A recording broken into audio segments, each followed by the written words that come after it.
So, good morning, everyone, once again, and we'll be starting further today. In the last class, what we have done was we have started something called the determinants of demand for a commodity. What are the different determinants? And I think we have discussed few points, and some of them might have left out. So, we'll continue from there onwards. So in the last class we have discussed the points जो हमने discuss किए थे वो थे I think price of the commodity, price of substitutes and price of complementary goods. Is that okay? So today we'll proceed further. So we have other things. The next point is income of consumer. Now we will see how the income of consumer is going to affect the demand for a commodity in question. Well, you can see that we have been discussing the income of consumer. कि बेटे अब हमें जो discuss करना है वो income of consumer को discuss करना है.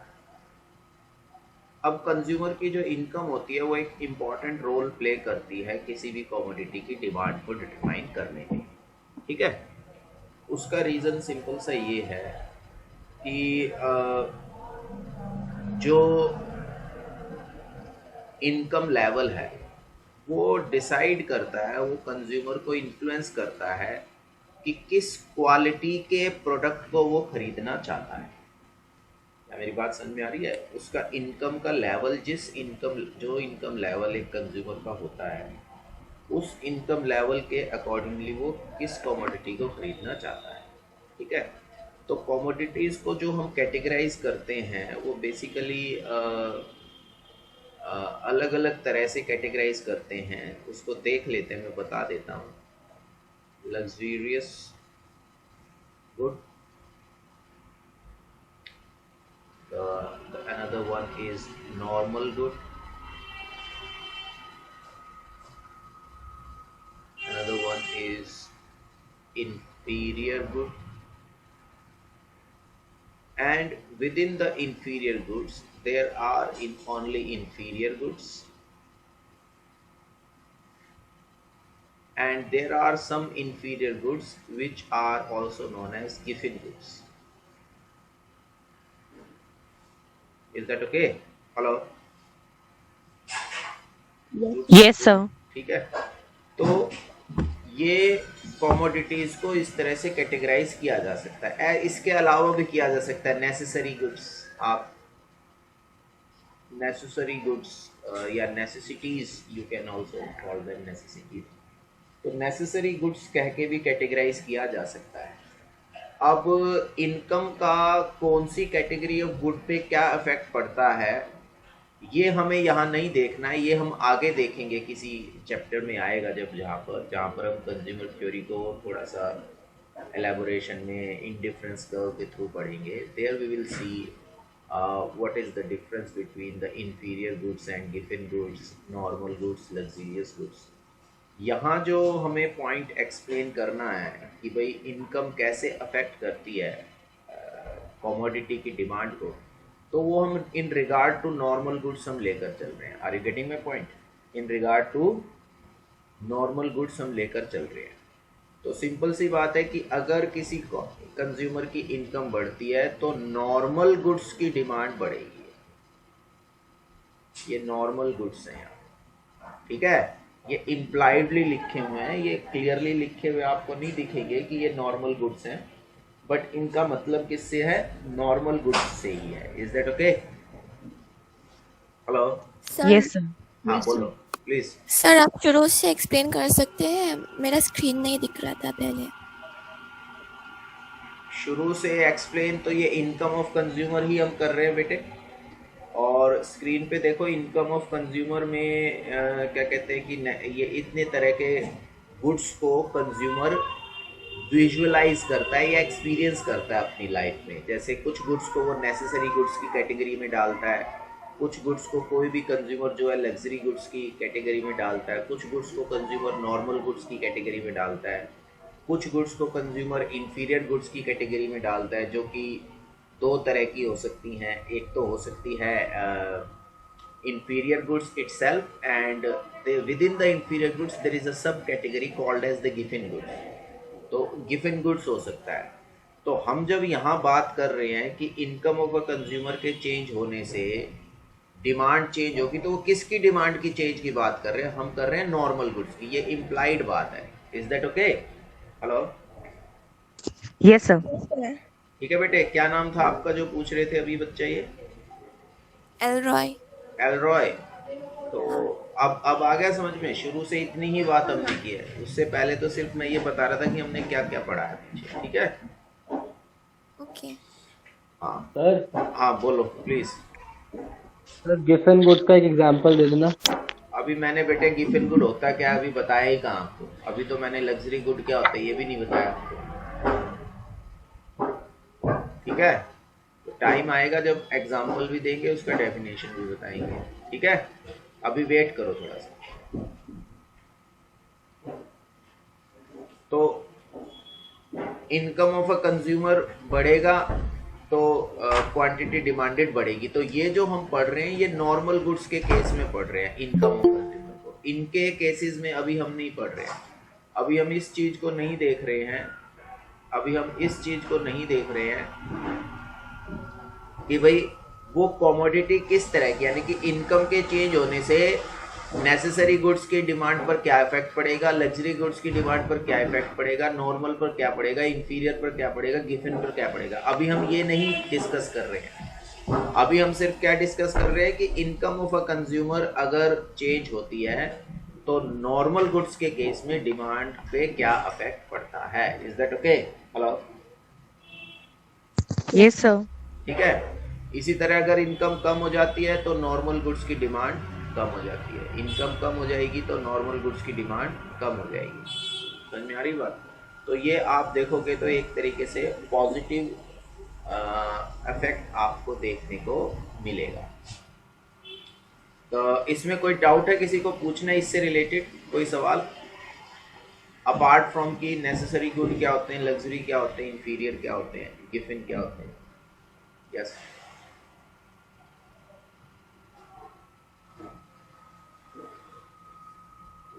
हेलो, चलिए तो हम आगे बढ़ते हैं कि देखो मैं थोड़ा सा एलैबोरेट कर देता हूँ क्योंकि ये सवाल आया था कि कोई भी कमोडिटी, मान लो कोई भी कमोडिटी है एक्स, तो जब हम किसी कमोडिटी को कैटेगराइज करते हैं नेसेसरी, लग्जरी, नॉर्मल और इंफीरियर गुड में, तो वो सब्जेक्टिव होती है नेचर। सब्जेक्टिव मतलब it varies from individual to individual.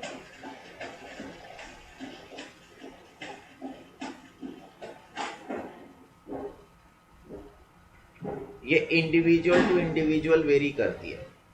बात समझ में आ रही है? जो किसी कमोडिटी को कोई भी कंज्यूमर कैटेगराइज करता है नेसेसरी, लग्जरी, नॉर्मल, इंफीरियर में या गिफन में, तो वो सब्जेक्टिव है नेचर में। सब्जेक्टिव मतलब वो इंडिविजुअल टू इंडिविजुअल अलग होगा।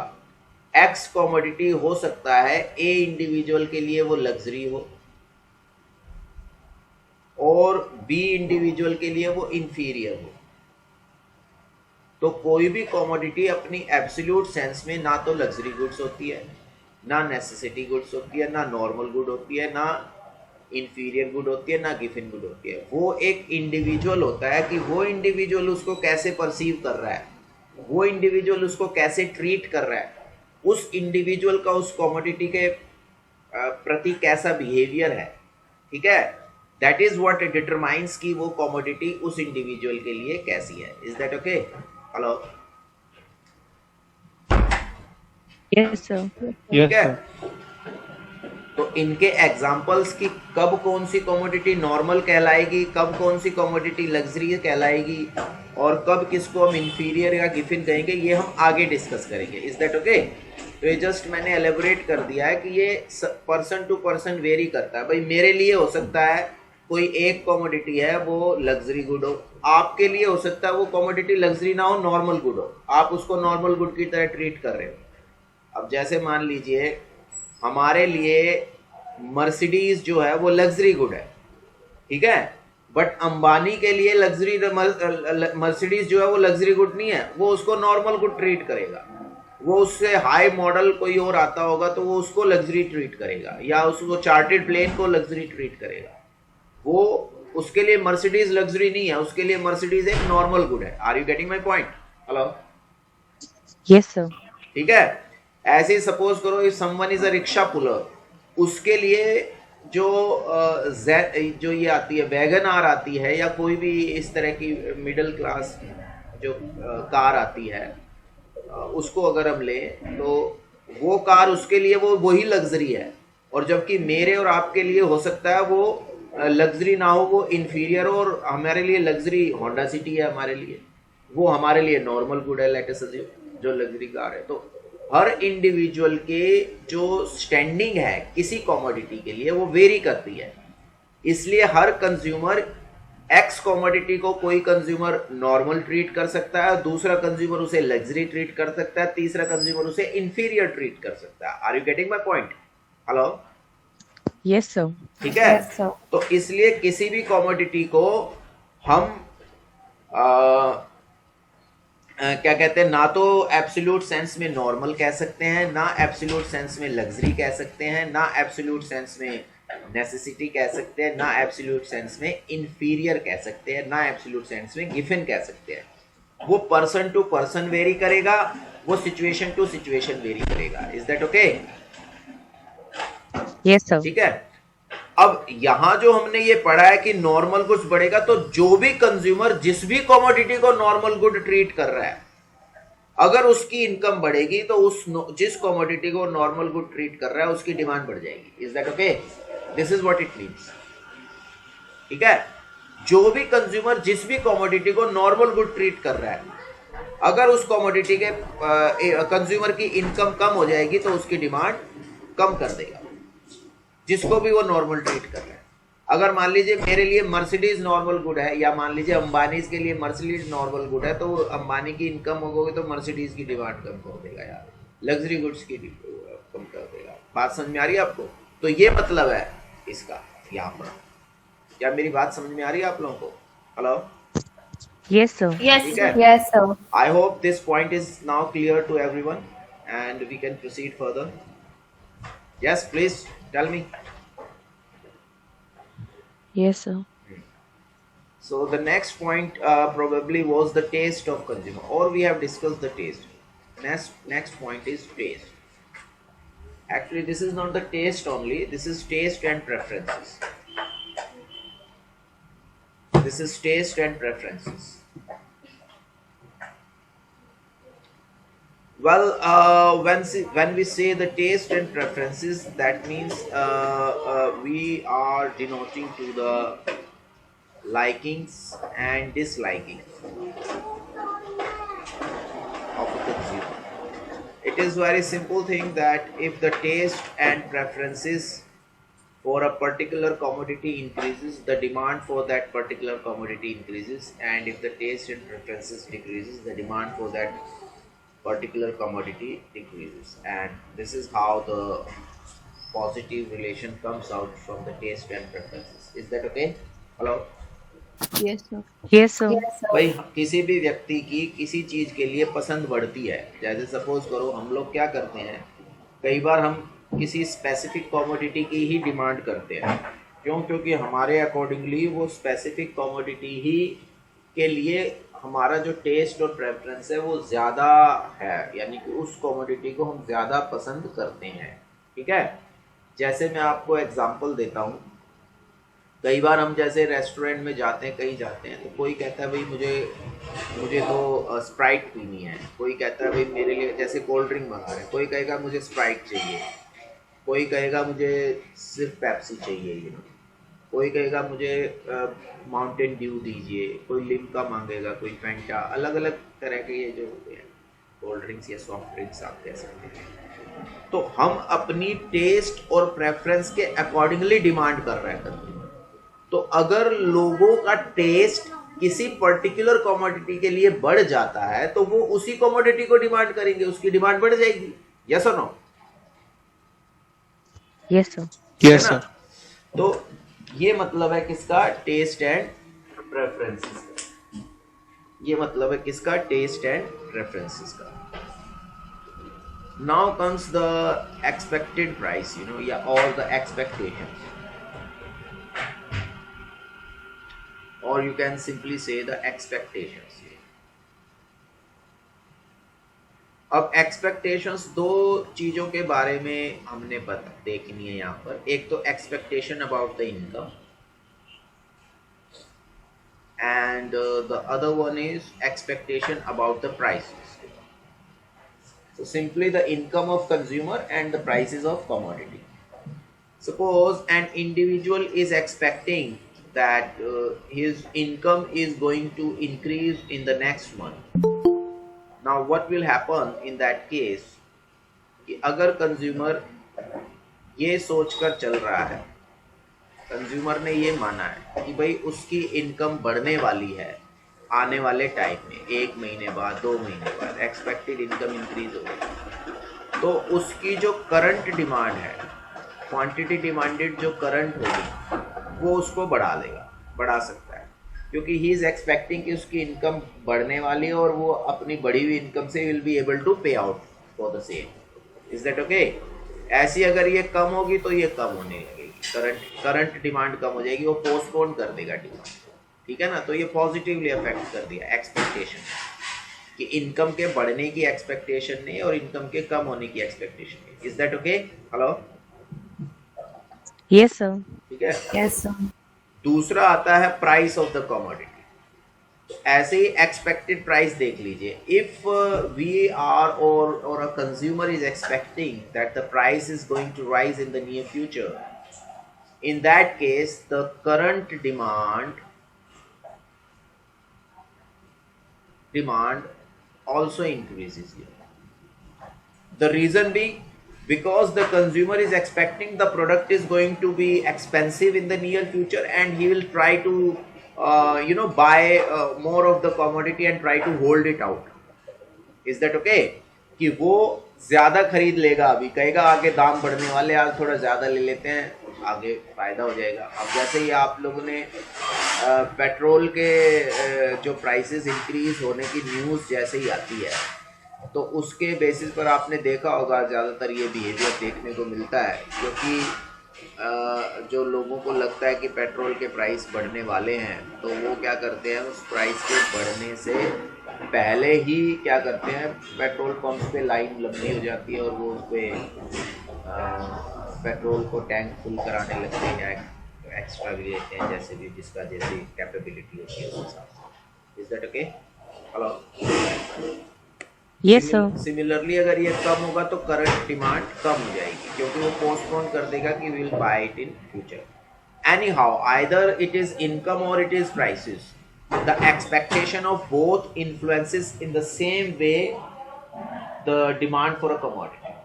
कि कमोडिटी को डिमांड को उसके जो क्या कहते हैं कि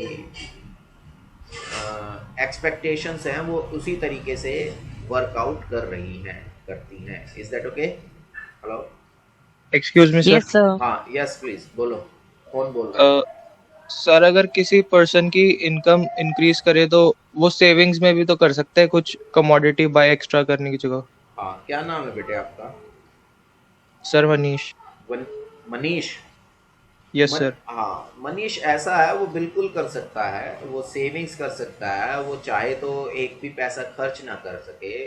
वो कंज्यूमर का इंडिविजुअल बिहेवियर हो गया कि भाई कोई इंसान कंजूस भी हो सकता है इनकम ना बढ़ी हो तब भी नहीं खरीद रहा हो तो ज्यादा, ऐसा भी हो सकता है ना? हेलो? Yes sir. ठीक है ना? तो वो तो एक इंडिविजुअल का बिहेवियर हो गया कि उसका नेचर कैसा है। हम ये जो केसेस पढ़ रहे हैं हम इन जनरल पढ़ रहे हैं, और जब हम ये सारे केसेस पढ़ रहे हैं तो इनकम इसमें हम ये मानकर चल रहे हैं कि वो कंज्यूमर रैशनल है। अब बात को समझिए, जब हम कंज्यूमर थ्योरी पढ़ते हैं, अब इसको थोड़ा आगे तक के लिए ध्यान रखना जो बात आज मैं बता रहा हूँ आपको। जब हम कंज्यूमर थ्योरी पढ़ रहे हैं या हम प्रोड्यूसर थ्योरी पढ़ते हैं,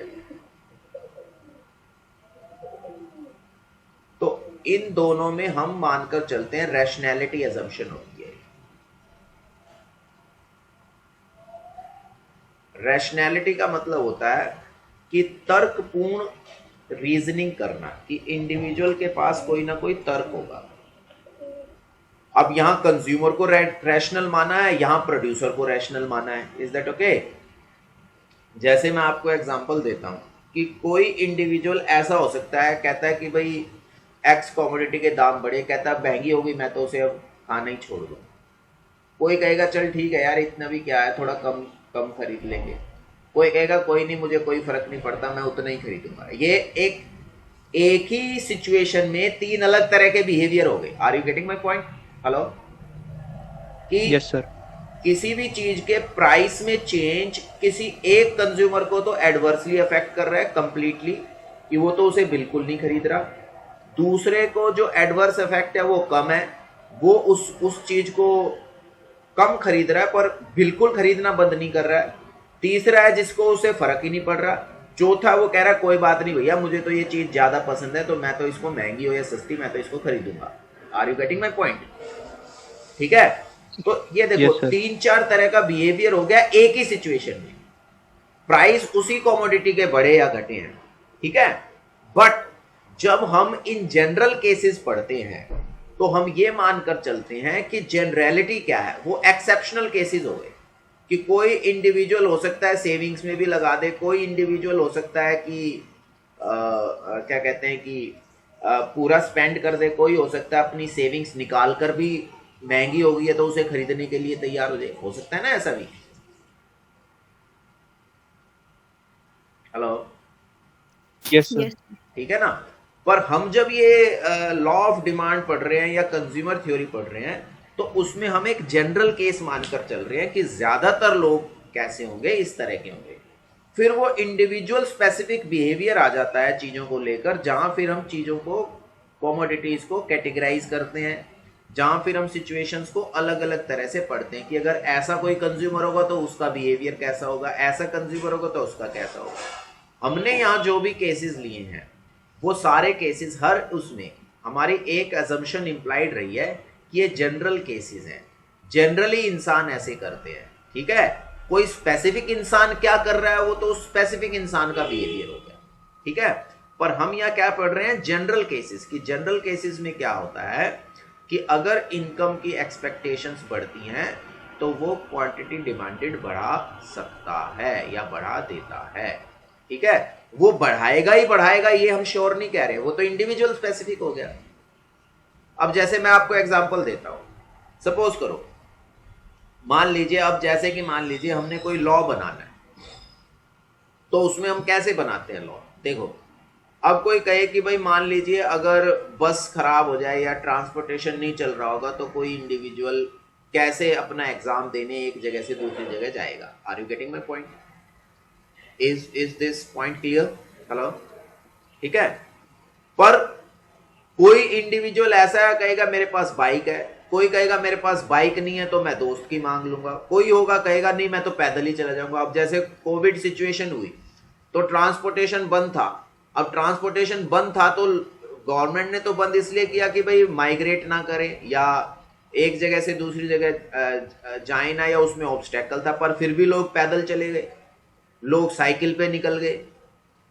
क्या मेरी बात समझ में आ रही है आप लोगों को? हेलो? Yes, sir. ठीक है ना। Yes, sir. तो वो जो बिहेवियर है वो नॉर्मल बिहेवियर नहीं है। नॉर्मल परिस्थिति में या जनरल परिस्थितियों में या नॉर्मल सिचुएशन में individuals will not behave like that.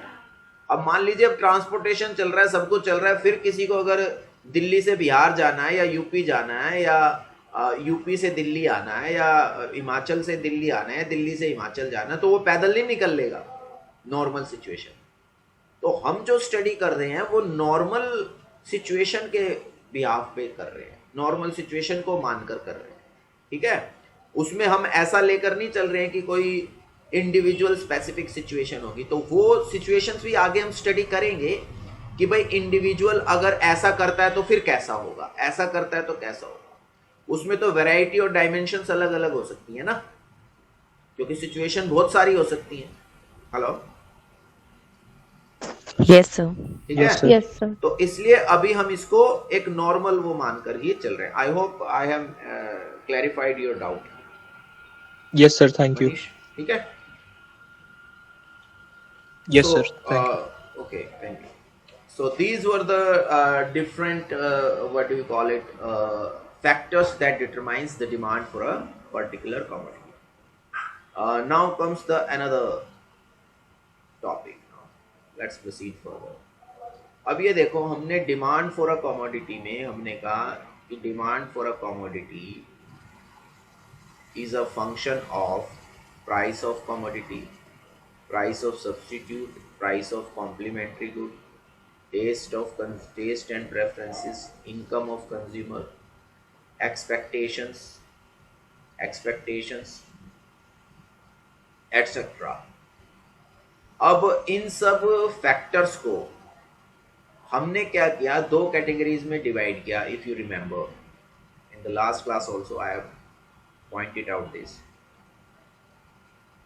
एक कैटेगरी में तो हमने रखा इसको प्राइस ऑफ कमोडिटी, एक कैटेगरी में हमने रखा किसे, प्राइस ऑफ कमोडिटी को, और दूसरी कैटेगराइज हमने किया किसे,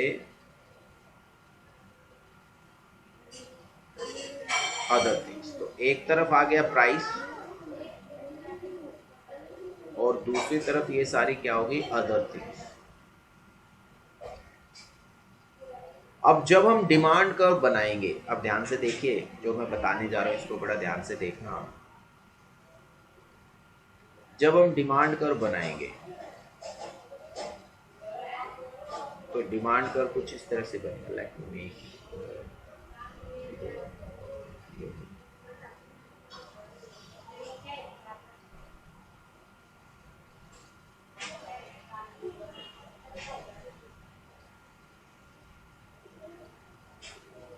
अब जब हम डिमांड कर्व बनाते हैं तो what we are supposed to do is we have been keeping quantities at the horizontal axis and we have been keeping price on the vertical axis. All right, so when we draw a demand curve, so this demand curve is representing the relationship between price and quantity demanded. Look at is both the curves, look at these both the curves. ये curve है D0 और ये curve है D1 let us assume। तो ये जो curve पे movement है ये किस तरह से हो सकती है, एक तो ऐसे हो सकती है कि ये कर्व यहाँ पर था, ये पॉइंट है, ये पॉइंट है, ये पॉइंट है। तो या तो मूवमेंट ऐसे हो सकती है नीचे की तरफ सेम इसी कर्व पे, या ऊपर की तरफ हो सकती है सेम इसी कर्व पर, इसी कर्व पर ऊपर की तरफ भी हो सकती है movement. Are you getting my point, कि नीचे को भी मूव कर सकता है और यही कर्व पर इंडिविजुअल ऊपर को भी मूव कर सकता है। पर ये जो मूवमेंट होगी ये किसके कारण होगी, प्राइस में चेंज के कारण। हेलो, अब ये देखो सपोज ये पॉइंट ए पॉइंट है और ये पॉइंट बी पॉइंट है। तो अगर मैं ए पॉइंट से बी पॉइंट पे, थोड़ा हौच-पौच हो गया, let me clear please.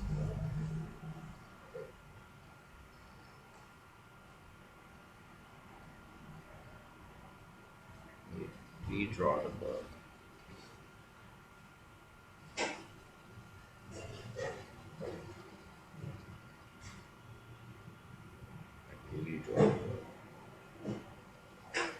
Suppose this is the demand curve and we are at this point.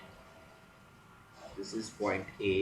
At this point the price was PA and the quantity demanded was QA. Let's say Got it? अब हम एक consumer B point पर चला गया, तो B point पर कब जाएगा, जब प्राइस ये बढ़ जाएगा। पी भी अपने आप तो जाएगा नहीं, यहाँ पर कब जाएगा, जब प्राइस में चेंज आएगा। तो क्यू बी, तो ये कंज्यूमर ऊपर की तरफ चला गया। ऐसे ही अगर हम समझे कि शुरू में ये था और फिर कम हो गया तो ये नीचे की तरफ आ जाएगा। तो इस तरह का जो चेंज होता है ये कहलाता है movement along demand curve.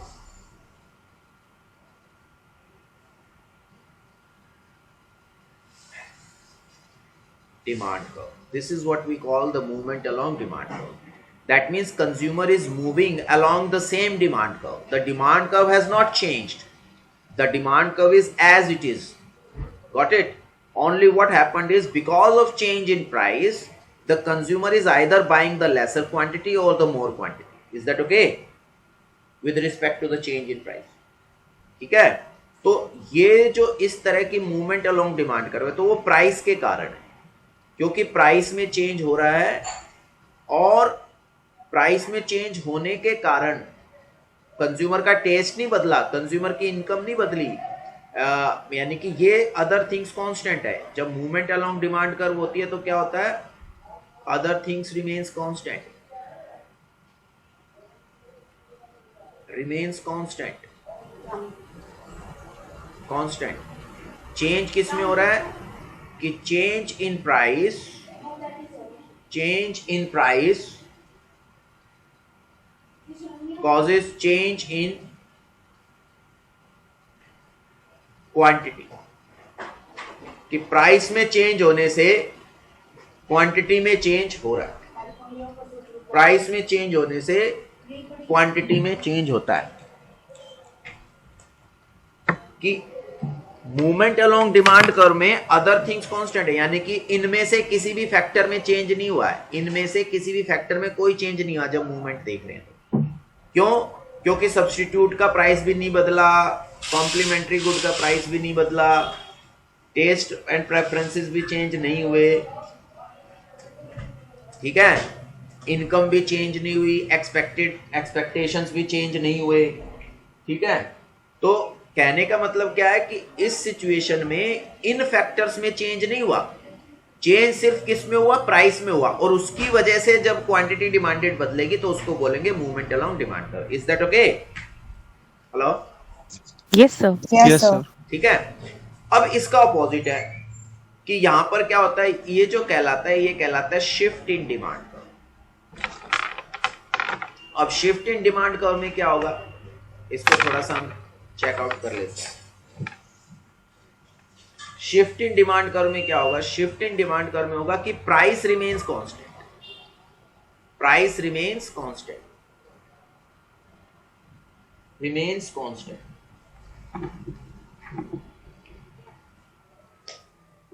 Remain constant, price remains constant.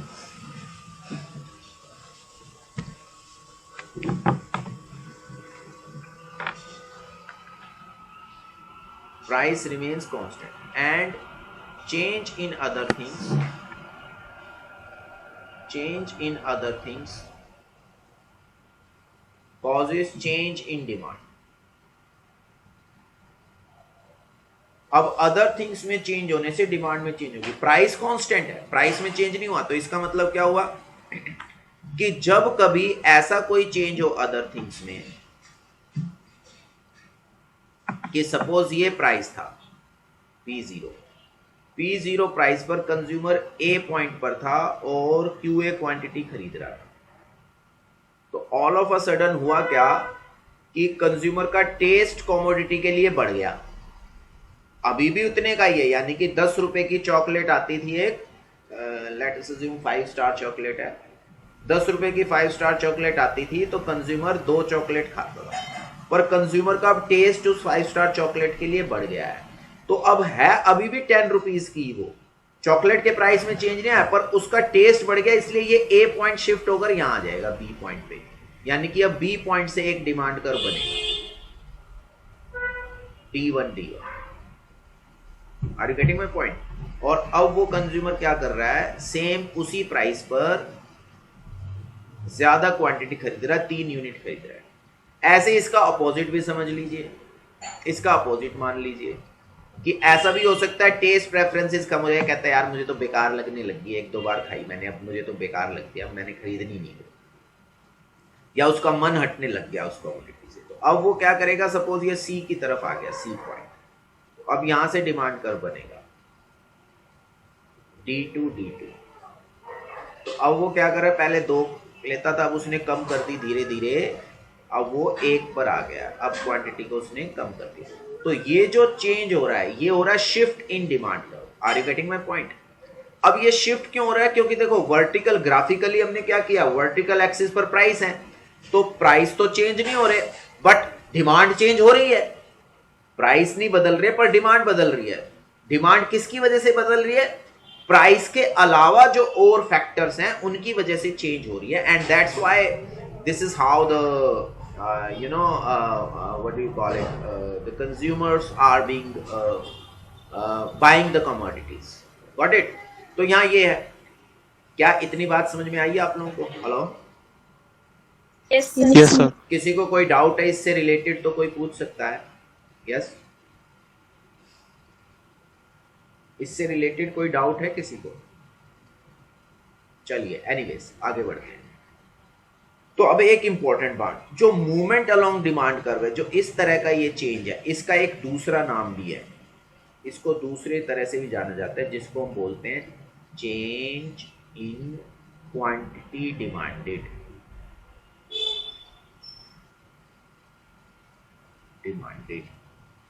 कि जब क्वांटिटी डिमांडेड में चेंज आए, चेंज इन क्वांटिटी डिमांडेड। और जो शिफ्ट इन डिमांड कर्व है, इसका भी एक दूसरा नाम है, वो क्या है, इसको दूसरे किस नाम से यार जानते हैं हम, चेंज इन डिमांड। तो कई बार एग्जाम में क्वेश्चन आ जाएगा, what is the difference between change in quantity demanded and change in demand. In that case you are suppose to explain this thing, is that okay? Hello, yes sir. Yes, sir.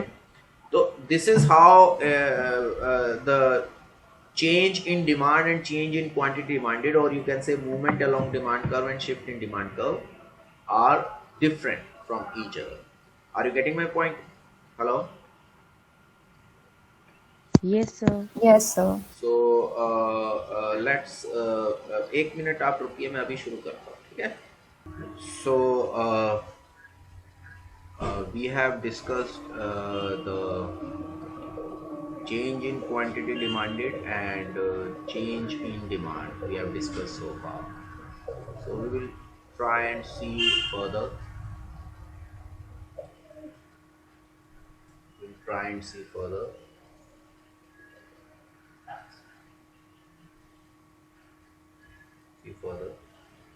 Well, there is a case study that we are supposed to discuss. The case study is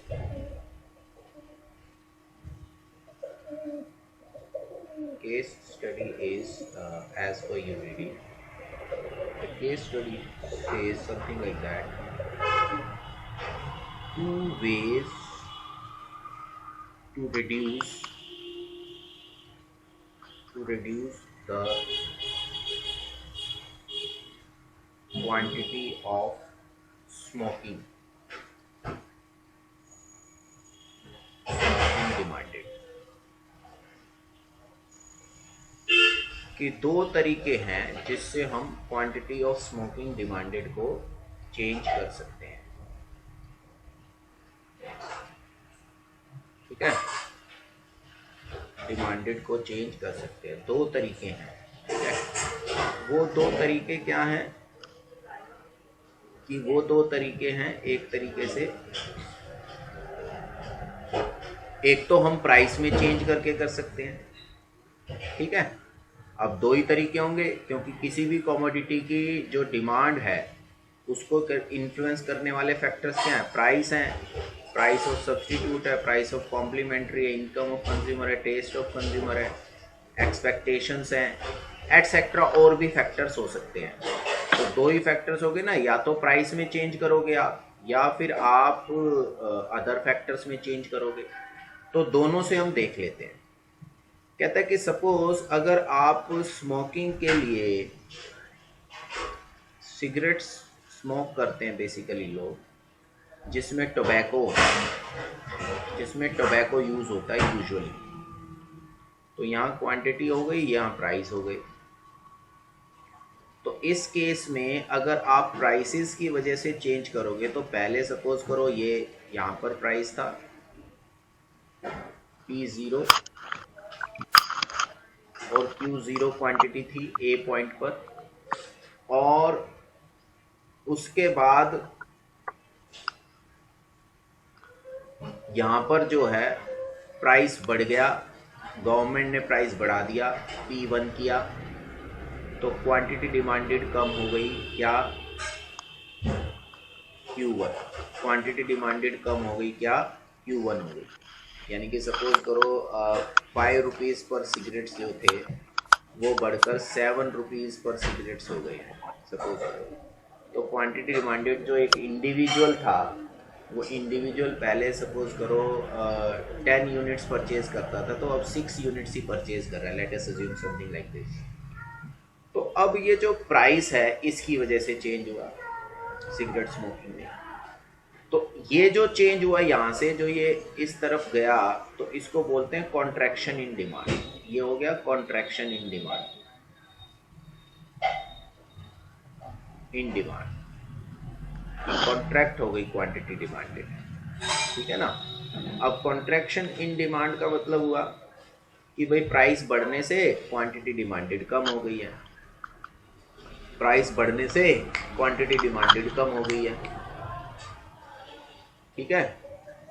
तो अब इसमें इससे कितनी demand पर effect पड़ेगा ये depend करेगा किस एज ग्रुप का। जो इकोनॉमिस्ट है उनकी सोच अलग है इसके बारे में। वो कहते हैं कि भाई ये जो आपका जो प्राइस का जो वेरिएबल है ना, जिसकी वजह से आप क्वांटिटी डिमांडेड चेंज करना चाह रहे हो, ये टीनेजर्स में तो चल जाएगा, जो टीनेजर्स हैं उनमें तो चल जाएगा ये, क्योंकि टीनेजर्स के पास इनकम नहीं होती है, उनके पास फंड्स इतने अवेलेबल नहीं होते। तो वो हो सकता है कि सिगरेट थोड़ा महंगी हो गई हो या टोबैको थोड़ा एक्सपेंसिव हो गया हो तो वो खरीदे ना उसे। बट जो नॉर्मल इंडिविजुअल्स हैं, जो एडल्ट्स हैं, अगर वो उसको परचेज कर रहे हैं तो उनसे प्राइस पर कोई ज़्यादा फर्क नहीं पड़ेगा। Are you getting my point? उनके लिए आपको पॉलिसी मेजर्स अलग से बनाने पड़ेंगे। वो पॉलिसी मेजर्स किस तरह के होंगे कि आप जैसे कहो कि भाई पब्लिक क्या कहते हैं प्लेसेस पर सिगरेट पीना मना है, या सिगरेट्स के हार्मफुल इफेक्ट्स आप उनको अवेयर कराइए, जिससे कि आप देखो टीवी पर जो ऐड आती हैं तो वो ऐड आती हैं तो वो ये थोड़ी कहते हैं सिगरेट महंगी हो गई है। वो ऐड किस लिए है कि लोगों को अवेयर करते हैं कि what are the harmful effects of cigarette smoking. तो कहता है उस केस में क्या होगा कि जो आपका डिमांड कर्व D0 है ये पूरी तरह से लेफ्ट साइड में शिफ्ट करेगा D1, यानी कि इसमें आप प्राइसेस चेंज नहीं कर रहे हैं, प्राइस वही है। सिगरेट का प्राइस अभी भी 5 रुपए की आती है, बट लोगों की जो अवेयरनेस बढ़ गई है तो वो अवेयरनेस बढ़ने के कारण पहले जो वो ज्यादा स्मोकिंग करते थे अब वो कम स्मोकिंग करने लगे। Are you getting my point? Hello, yes sir. ठीक है। तो कहता है कि जब आप प्राइस में चेंज करेंगे तो प्राइस में चेंज से तो एक पर्टिकुलर स्पेसिफिक एज स्पेसिफिक या particular category of cigarette smokers के ऊपर इफेक्ट जाएगा। बट जब आप क्या कहते हैं कि जब आप क्या कहते हैं कि अगर जब आप अगर क्या कहते हैं कि अदर जो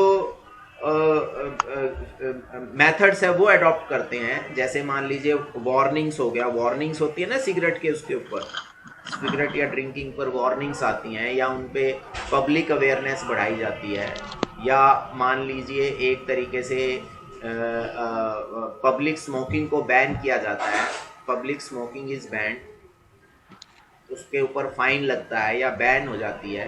तो आप क्या करते हो कि इस चीज को आप ज्यादा लोगों के पास से उस चीज को हटा सकते हो, यानी कि ज्यादा लोगों को आप इन्फ्लुएंस कर सकते हो।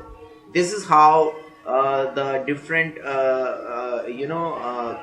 policies can be made for the same sort of problem. Is that okay? Utilizing the demand concept, demand and supply concept. Is that okay? Hello? Yes, sir. ठीक है? Yes, sir. तो आप 2 मिनट वेट कीजिए, अभी शुरू करता हूँ मैं दोबारा से। एक्चुअली मेरे बेटे की भी क्लास चल रही है, तो 1 मिनट आपको वेट करना पड़ेगा, है? यस, हाँ।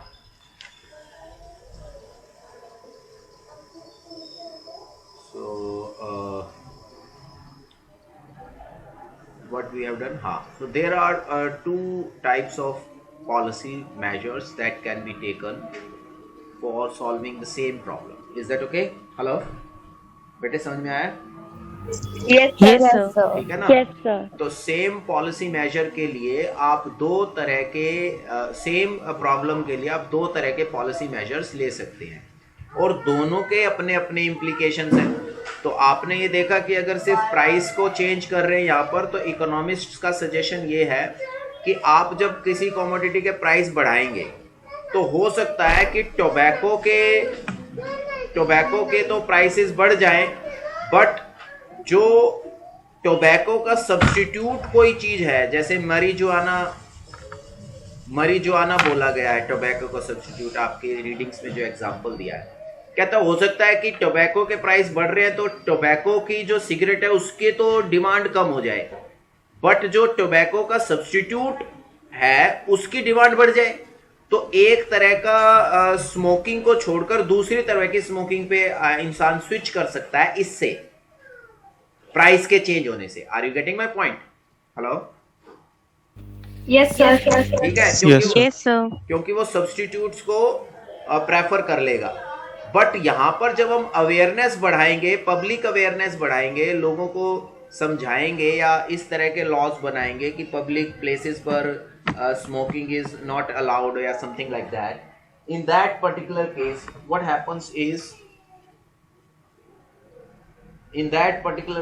हैपेंस इज कि जो इफेक्ट है वो ज्यादा होगा। इसमें वो सब्स्टिट्यूट नहीं कर रहे, इसमें वो एक से स्विच करके दूसरे पर स्विचिंग नहीं कर रहे हैं। यहाँ पर वो अपनी डिमांड ही कम कर रहे हैं, पूरा का पूरा डिमांड कर को ही शिफ्ट कर दिया उन्होंने। Are you getting my point? तो ये जो अदर फैक्टर्स हैं, अदर देन प्राइस है, वो ज्यादा इफेक्टिव बताया है in such cases in relation to the prices. Is that okay? Hello? Yes, sir. ठीक है, कि प्राइस में चेंज करना इतना ज्यादा इफेक्टिव रिजल्ट नहीं देगा स्मोकिंग को कम करने में, जितना ज्यादा इफेक्टिव रिजल्ट क्या कहते हैं कि अदर फैक्टर्स में चेंज होने से होगा। अदर फैक्टर्स मतलब जैसे आपने पब्लिक अवेयरनेस बढ़ाई तो अदर देन प्राइस ही हो रहा है, नहीं तो लॉज ऐसे बनाइए जिससे प्राइस पर इफेक्ट ना हो। ठीक है, सपोज करो ये जो प्राइस बढ़ाए हैं, गवर्नमेंट कह दे कि हमने टैक्स कर दिया इसको, तो भैया टैक्स करने से तो प्राइस बढ़ेगा सिर्फ। क्या मेरी बात समझ में आ रही है? टैक्स करने से तो सिर्फ प्राइस बढ़ेगा, और प्राइस का इफेक्ट जो होगा वो हमने भी डिस्कस कर लिया है कि भाई एक तो वो टीनेजर्स को अफेक्ट करेगा, और हो सकता है टीनेजर्स भी टबैको से शिफ्ट करके मरीजुआना पे चले जाए। बट जब हम पब्लिक अवेयरनेस बढ़ाएंगे, टैक्स नहीं लगाएंगे, ऐसी पॉलिसीज बनाएंगे कि जिससे कि क्या कहते हैं कि वार्निंग्स देंगे कि cigarette smoking is harmful and this, इस तरह की आपको बीमारी हो सकती है या वो हो सकता है, तो उससे वो ज़्यादा प्रभावित होंगे। वो ज़्यादा इफेक्टिव मेजर है टू स्टॉप और to reduce the smoking. Is that okay? Hello? Yes, sir. ठीक है, now will proceed further. Excuse me sir. हाँ, यस प्लीज। सर हम ये दोनों इकट्ठे क्यों नहीं करते? नाम क्या है बेटे आपका? सर भव्या। भव्या, हम ये नहीं कह रहे कि दोनों इकट्ठे नहीं किए जा सकते हैं, ठीक है, ऐसा नहीं कह रहे। हम ये कह रहे हैं कि भाई किसी भी पॉलिसी को आप अडॉप्ट करोगे तो उसके अपने रिपरकशंस इफेक्ट्स हैं। उस पॉलिसी की इफेक्टिवनेस को देखा जाता है कि किस सेक्शन को वो इफेक्ट कर रही है। तो इंक्रीज इन प्राइस जो है वो गवर्नमेंट के पॉइंट ऑफ व्यू से इतना इफेक्टिव नहीं होगा। अब देखो, प्राइसेस में भी इंक्रीज 2 तरह से होता है। एक तो मार्केट डिटरमाइंड होता है कि मार्केट में धीरे धीरे डिमांड बढ़ी तो उसकी वजह से महंगी हो गई चीज, सामान महंगा हो गया, कमोडिटी महंगी होगी। Is that okay?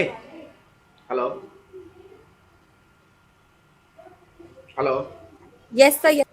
ठीक है ना। तो एक तो नॉर्मल प्राइसेस बढ़ रहे हैं, एक गवर्नमेंट प्राइस बढ़ा रही है। अब गवर्नमेंट जब एज अ पॉलिसी बनाएगी तो गवर्नमेंट प्राइस को ऐसा नहीं कह सकती कि उस चीज को महंगा कर दो, गवर्नमेंट उसको टैक्स कर सकती है। गवर्नमेंट के कहने से कोई कमोडिटी एक्सपेंसिव नहीं हो जाएगी, गवर्नमेंट के पॉलिसी के थ्रू वो एक्सपेंसिव होगी। पॉलिसी क्या लेगी गवर्नमेंट, टैक्स करेगी उसको, ठीक है।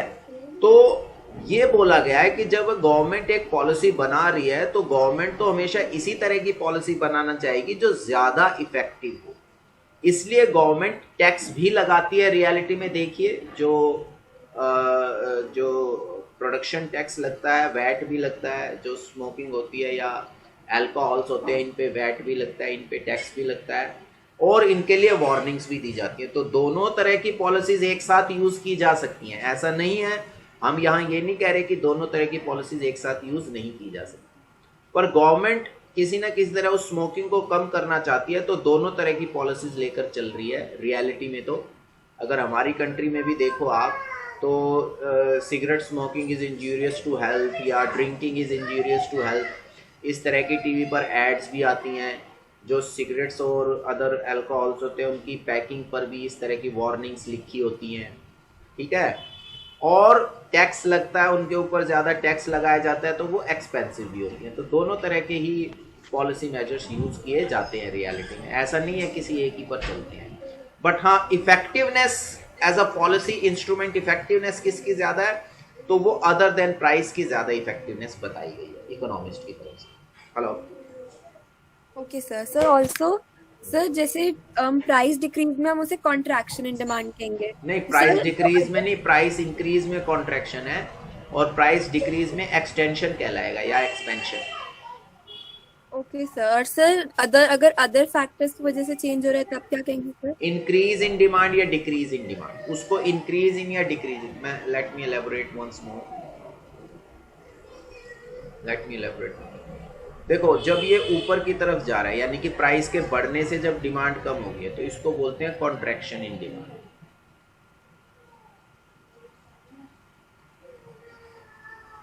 ठीक है।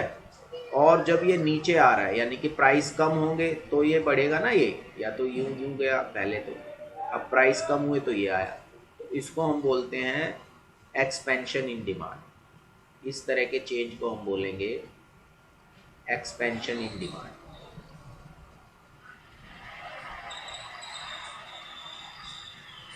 ठीक है। अब जैसे इसी तरह से इसके देख लेते हैं, जब राइट में शिफ्ट करेगा डिमांड कर तो इसको बोलेंगे increase in demand,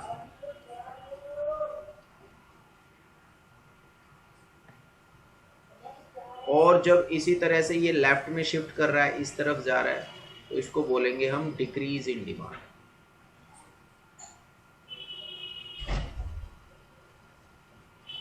is that okay? Hello, hello, yes sir. ठीक है। तो this is how the demand effects. किसी का कोई और सवाल है, कोई और क्वेश्चन अब तक जितना पढ़ा है उससे रिलेटेड? किसी भी स्टूडेंट ने कोई और क्वेश्चन पूछना है? Yes, excuse me sir. हाँ यस प्लीज। सर ना- बस एक और चीज। सर हम इन दोनों जो हमने दो नाम बताओ बेटे पहले अपना, क्वेश्चन से पहले अपना सर, नाम। भव्या। भव्या, हाँ बोलो भव्या। सर हम इन दोनों को हम इकट्ठे एक ही उसमें मॉडल में पढ़ते हैं, दोनों पॉलिसीज को किसी भी केस में। मैं समझा नहीं आप क्या पूछना चाह रहे हो, कि दोनों को इकट्ठे पढ़ते हैं का मतलब? इकट्ठे पढ़ने से मतलब? सर हमने यहाँ पे दो अलग अलग जैसे दिखाए कि प्राइस का और अवेयरनेस का, इन दोनों को हम डायग्राम में कर सकते हैं कि एक में ही हम इफेक्ट पड़े दोनों का, जैसे रियलिटी में होता है। हाँ मैं समझ गया, दोनों का हम एक में भी कर सकते हैं, मैं अभी करके भी दिखा देता हूँ आपको, पर वो कॉम्प्लेक्स सिचुएशन होगी, ठीक है। यानी कि जब हमें कोई सब्जेक्ट समझना होता है या किसी चीज की इम्प्लीकेशन समझनी होती है तो हम उसको सिंप्लीफाइड करके समझने की कोशिश करते हैं, ना कि उसे कॉम्प्लेक्स बनाकर, ठीक है। अब इसको हमने सिंप्लीफाइड करके समझने की कोशिश की, इसलिए मैंने ये दोनों समझाने की कोशिश की, इसलिए मैंने ये दो अलग अलग कर्व बना दिए, और बुक्स में रीडिंग्स में भी देखोगे तो अलग अलग ही बने होंगे।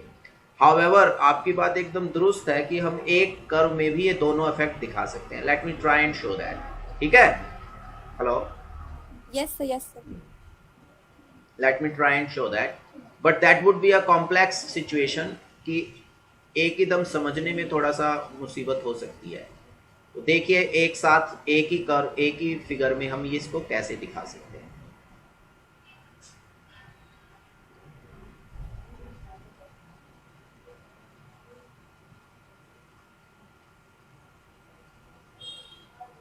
सपोज ये क्वांटिटी है इधर और यहाँ we have represented the prices. Suppose this is how it goes and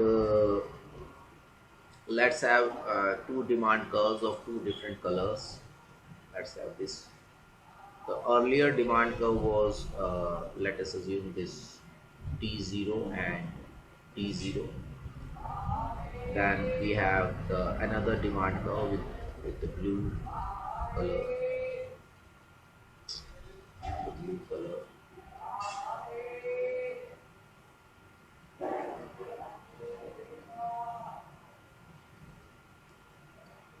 Blue.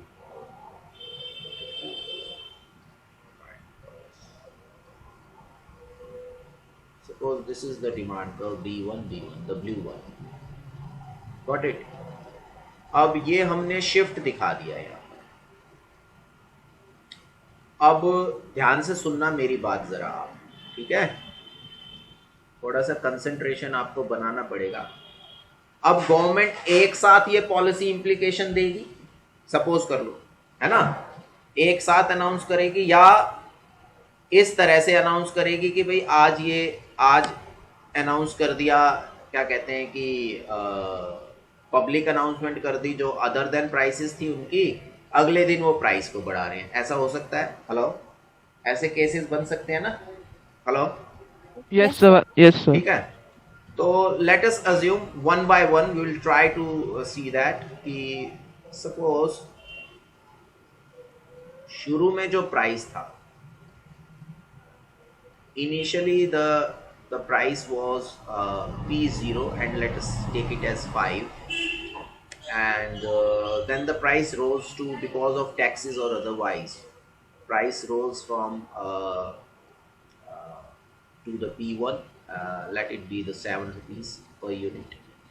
अब सपोज करो गवर्नमेंट ने आज की बात मैं कर रहा हूं, गवर्नमेंट ने आज इन्फ्लुएंस किया, आज अनाउंसमेंट की कि भाई हम टैक्स लगा रहे हैं 2 रुपए का सिगरेट पे।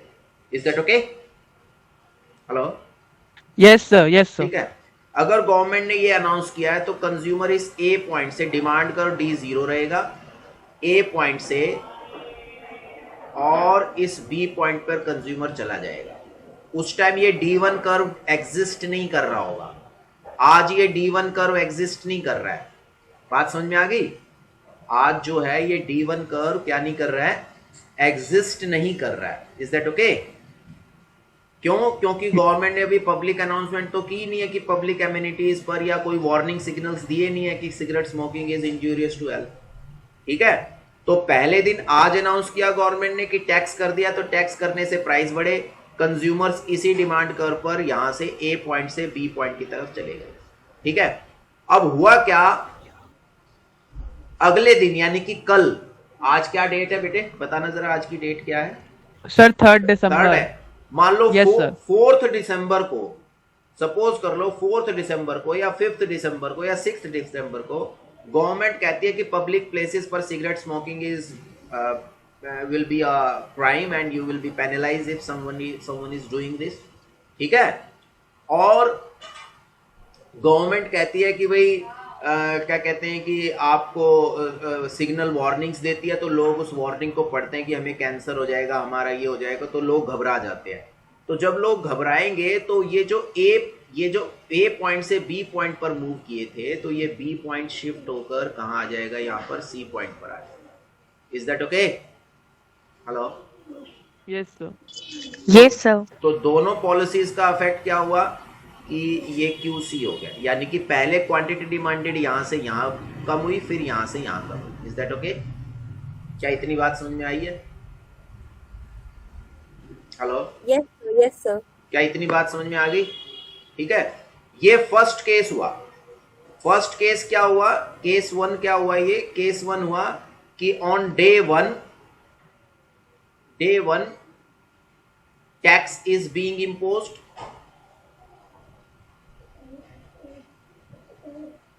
ठीक है, and Yes, on sir. day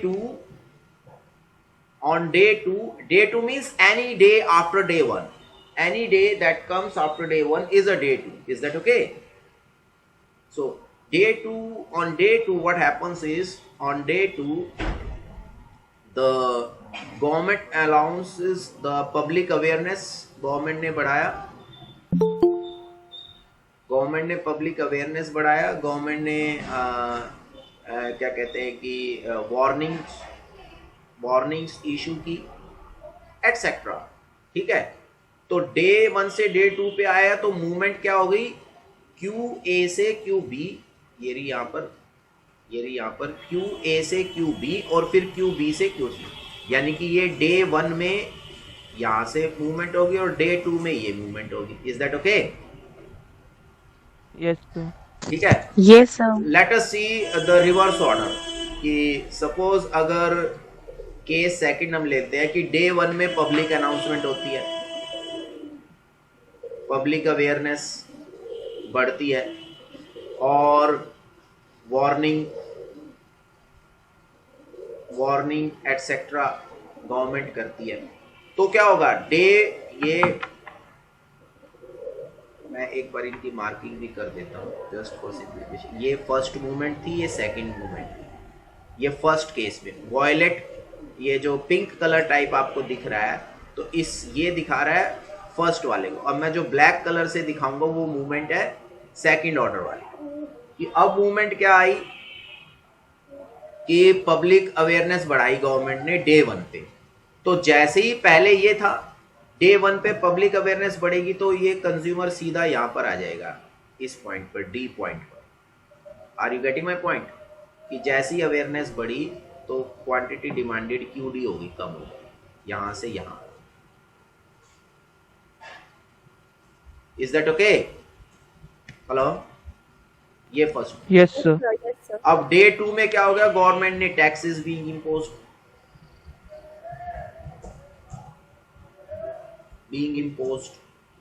tax being imposed हुआ, तो फिर क्या हुआ, कंज्यूमर यहां से, फिर ये कंज्यूमर इधर ऊपर को चला गया यहाँ से, क्योंकि अब डिमांड कर्व ये है, अब D1 डिमांड कर्व है तो यहाँ आ गया QC पर, अब यहाँ से आया, ठीक है। तो आप देखो कि जो टोटल चेंज हुआ है, टोटल चेंज का जो टोटल चेंज है उस पर कोई इफेक्ट नहीं आया। और इन व्हाट, इन ऑर्डर, कि किस ऑर्डर में कौन सी पॉलिसी इंपोज की गई है, ठीक है। कि अगर दोनों पॉलिसीज दोनों ऑर्डर में इंपोज की जाती हैं, चाहे पहले वो अनाउंस हो बाद में वो, या पहले ये हो या बाद में वो, तो उससे जो एक्चुअल में जो टोटल चेंज आ रहा है क्वांटिटी डिमांडेड में दोनों पॉलिसी से, वो ये आ रहा है। Is that okay? Hello, Yes, sir. तो अल्टीमेटली कंज्यूमर यहां से यहां पहुंच रहा है, सी पॉइंट पर पहुंच रहा है। बस फर्क ये है कि पहले केस में यहां से यहां जा रहा है, दूसरे केस में यहां से यहां जा रहा है। Is that okay? अब सपोज करो same day both policies are being imposed, what happens? Let us assume the third situation, case 3, same day both policies are being announced.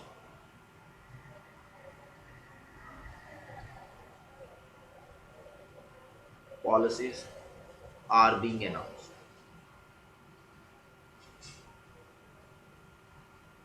अगर सेम डे को आप अनाउंस कर रहे हो जो पॉलिसीज है उनको, तो उससे क्या होगा, let us C.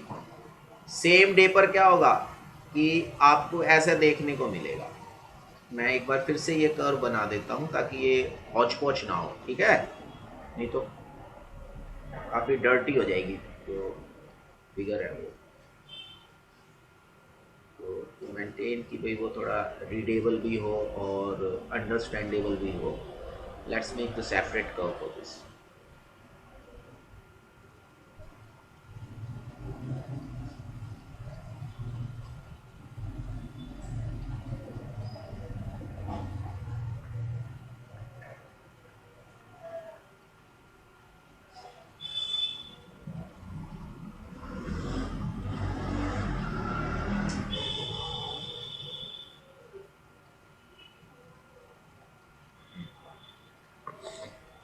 let me use the same colors as the color scheme. We will maintain the color scheme. Suppose this is D0, and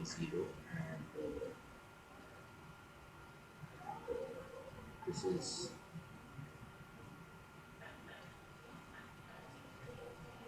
D1, D1. Got it? So let's take two different prices.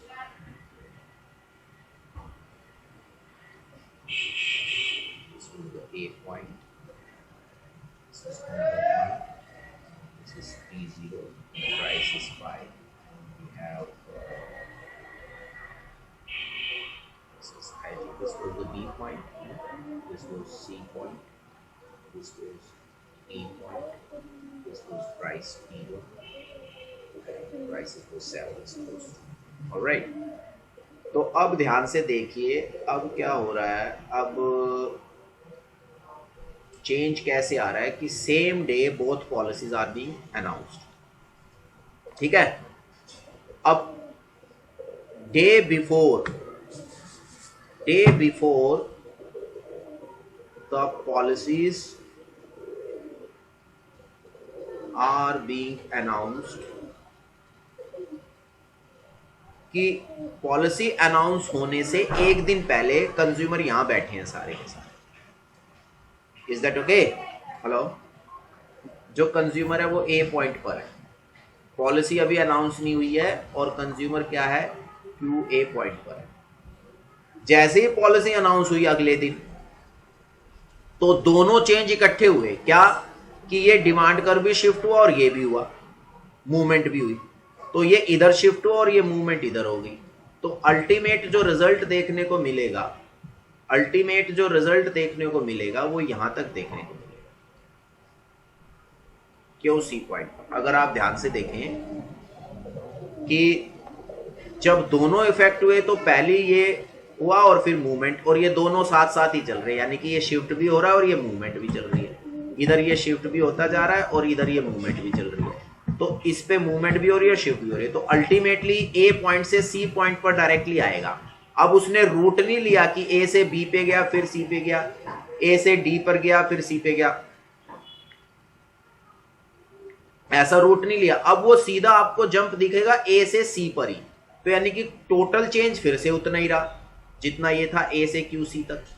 Yes और no? बस अब ये बीच का जो point था ये हट गया यहां से. तो यानी कि जब सेम डे दोनों पॉलिसीज अनाउंस होंगी तो भी क्वांटिटी चेंज पूरी की पूरी इतनी है. Are you getting my point? Hello. Yes, sir. Yes, sir. तो Yes, sir. it means the order in which the policies are announced and whether the policies are announced simultaneously, both policies are announced. If both policies are being announced, the total change in quantity demanded will remain the same. The total reduction in the quantity demanded or the quantity decrease in demand will remain the same because both kinds of changes are happening simultaneously. Is that okay? Yes, sir. Yes, sir. अब suppose करो मैंने ये आपको directly ऐसे ही समझाया होता, ऐसे ना समझाया तो it would have been more complex situation. ठीक है ना? बात समझ में आ रही है आपको? Yes, sir. ठीक है. इससे और कोई डाउट किसी को? कोई और क्वेश्चन पूछना है किसी ने? कोई और क्वेश्चन? Excuse me sir. हाँ बोलो. सर मेरा क्वेश्चन है कि डायरेक्टली ए से सी के जाने के बजाय एक डायगोनल नहीं बन जाएगा ए से पॉइंट सी में? मतलब अब देखो ये डायगोनल तो आप चाहे ग्राफिकली बनाओ चाहे जैसे भी बनाओ आप वो बना सकते हो. ठीक है ना? पर रियलिटी में तो हम ना डायगोनली जाते हैं ना हॉरिजॉन्टली जाते हैं ना वर्टिकली जाते हैं. रियलिटी में तो हमारा बिहेवियर है. ठीक है? Yes sir. अब जब मान लीजिए किसी ने सिगरेट कम खरीदनी है तो वो तो उसके दिमाग में चल रही है ना चीजें कि भाई मैं कम लूंगा, महंगी भी होगी और पब्लिक प्लेस पर वो भी है ना? वो खुद ऐसा टेढ़ा मेढ़ा चल के थोड़ी जा रहा है सिगरेट खरीद. ठीक है? ये तो जस्ट एक बिहेवियर को रिप्रेजेंट करने का तरीका है और इसमें आप डायगोनली भी कर सकते हो, नो इश्यू. कि आप ये बता दीजिए कि वो डायगोनल मूव कर रहा है. पर डायगोनल मूव करने का पाथ तो क्या होगा कि ये जो डिमांड कर्व है, ये जो D1 है, जो D0 हमने लिया, ये D0 धीरे धीरे धीरे धीरे इधर ही जा रहा है। ये D1 कोई अलग डिमांड कर्व नहीं है, ये D0 वाला ही है, यही डिमांड कर्व खिसक के इधर आया है। ये जस्ट मैंने ऐसा क्यों बनाया, ये दो अलग कलर से अलग नेम किया दिया ताकि आपको पता रहे लोकेशन के लिए कि पहले इस डिमांड कर्व की लोकेशन ये थी, अब इस डिमांड कर्व की लोकेशन ये है। अदरवाइज यही डिमांड कर्व इधर शिफ्ट होके आ रहा है यहां पर। क्या मेरी बात समझ में आ रही है आप लोगों को? Yes sir. ठीक है, हमने शिफ्ट इन डिमांड कर्व बोला है, generation of new demand curve नहीं बोला है। New demand curve is not being generated, it is the same demand curve which is being shifted. अब जो हमारी ग्राफिकल जो बनाने की जो क्या कहते हैं समस्या, वो ये होती है, जैसे सपोज करो ये लाइन है, अब इस लाइन को हम यहीं पर है, अब मैं कहूं ये लाइन शिफ्ट होगी तो मैं इसको इधर उठा के यूं ले जाऊंगा। बात समझ में आ रही है? तो पर जब मैं यूं ले जाऊंगा तो जो पीछे इसकी एग्जिस्टेंस का जो लोकेशन थी वो हमें समझ नहीं आएगी, वो यहां थी या कहां थी। तो इसलिए हमें क्या करना पड़ता है, ग्राफिकली बनाने के लिए दो अलग लोकेशन पर हम सेम डिमांड कर्व को दो अलग नाम से बना देते हैं। Are you getting my point? Hello बेटे, समझ में आ रही है? Yes, sir. Yes, sir. Yes, ठीक sir. है, तो वो इस वजह से हमें ये ऐसे ग्राफिकली शो करना पड़ता है, अदरवाइज तो सेम डिमांड कर्व इधर जा रहा है। ठीक है, हेलो, हम अब नेक्स्ट क्लास में करेंगे, आज इतना ही करेंगे इसको। ठीक है, हेलो, Okay, sir. हाँ, कोई डाउट है, Okay, कोई sir. क्वेश्चन है जितना कराया उससे रिलेटेड तो कोई पूछ लीजिए आप में से, किसी को है कोई डाउट? हेलो, सर हाँ बोलो।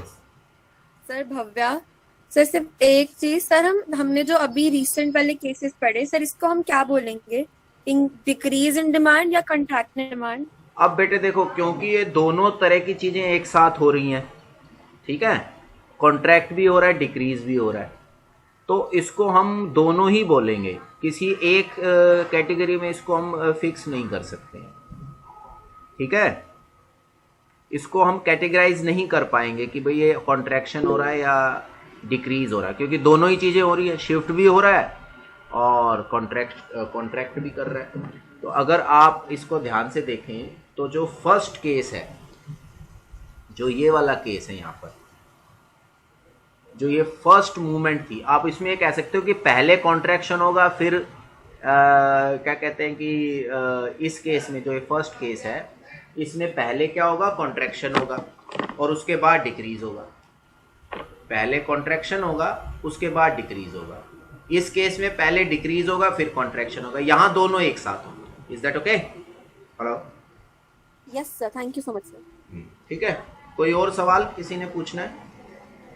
Excuse me, sir. हाँ बोलो।